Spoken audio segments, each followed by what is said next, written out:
I've heard about a process called alternative dispute resolution or mediation. What is that? What happens at the hearing? Is it a jury? What's going on? So mediation is not a hearing. It's an alternative process, as it says, alternative dispute resolution, as it sounds like, or ADR. Most people call it mediation. In Virginia, it's provided as a free service by and the deputy commissioners who will not hear your case. They're assigned to act basically as a neutral party to try to get the parties to come together and settle the claim. It's a very informal process, and the nice thing is in Virginia, it's free.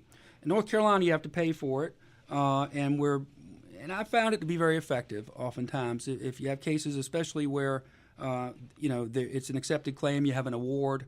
It can be very helpful to try to get the parties to come together one day and go back and forth. It's a little bit like buying a car, and it can be difficult sometimes for some folks because you're basically reducing your horrible injury to a bunch of numbers. Mm-hmm. But this is a system we have. And we go back and forth, and again, it's sort of like going to a car dealership and trying to agree on a price, except and the mediator is sort of like the guy that says, "Well, let me go back and talk to the manager." He's going back and forth between the parties, and you're all trying to come to a number. But it is very effective, and especially in North Carolina, we insist on it because in North Carolina, at the end of the mediation, you will get something called a mediation agreement, and that is just like having an order from the commission. This was very important.